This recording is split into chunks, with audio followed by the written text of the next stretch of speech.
My friends traumatized a burglar, but it was so funny we got away with it. It was my first winter break after moving to Minnesota for graduate school. I'd invited my 3 closest undergraduate friends to visit the cabin I'd inherited from my grandfather, a modest retreat I was gradually renovating. Nestled 30 minutes from civilization, this secluded haven provided the perfect backdrop for our annual reunion of board games, spirits, and reminiscing. On the second evening, a blizzard descended upon us. We were deep into a heated Monopoly match by the fireplace when dark the cabin as power lines surrendered to the storm. Unfazed, we had candles flickering, firewood crackling, and enough liquor to ward off the chill. As midnight approached, we retreated to our respective chambers. Drifting towards slumber, I detected faint scratching against my window pane. Initially dismissing it as wind-tossed branches, reality crashed in when a gloved hand attempted to pry the window open. My heart congealed with fear as I fumbled for my phone, only to find the storm had swallowed all signals. I crept silently to alert my friends, whispering of our uninvited guest. Jake, hardened by 3 tours in Afghanistan, immediately assumed command. "We need to craft a trap," he murmured. "This blizzard has certainly barricaded all roads. Law enforcement won't arrive for hours." We hastily devised our strategy. The kitchen concealed a root cellar with a substantial trapdoor, formerly used for vegetable storage but now virtually vacant. We decided this would become our intruder's cage. We positioned ourselves throughout the shadows, clutching makeshift weapons, a baseball bat, fire poker, a hefty flashlight. Then deliberately we orchestrated sounds from the living room, creating the illusion we were all clustered there in slumber, leaving the kitchen suspiciously unguarded.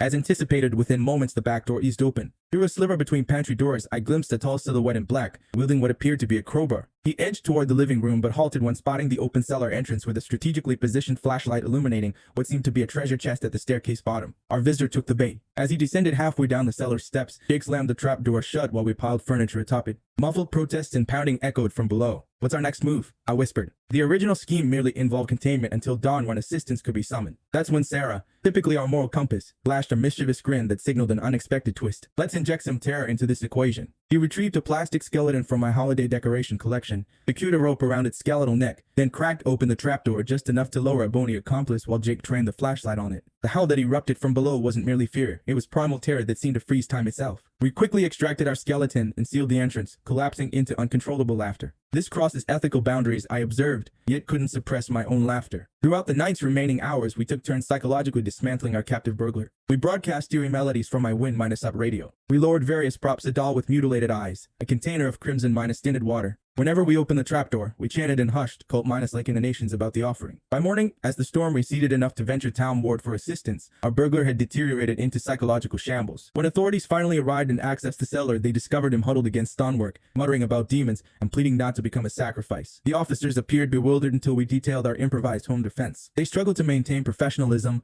though one younger officer retreated outside, overcome by laughter. As it transpired, our midnight caller was wanted for numerous cabin invasions, plundering everything from electronics to irreplaceable heirlooms. The perpetrator insisted we belonged to some satanic fellowship, which only amplified the officer's amusement. One even confided, "Whatever methods you employed work better than incarceration. This fellow will be haunted for years." We faced no repercussions. In fact, the sheriff expressed gratitude for apprehending a criminal they'd pursued for months. Occasionally, I experienced fleeting guilt about our vigilante psychology experiment, but whenever I recall that bizarre night, I can't help but smile at how, for friends armed with nothing but creativity, transformed a dangerous situation into an unforgettable chapter of justice served with a side of terror.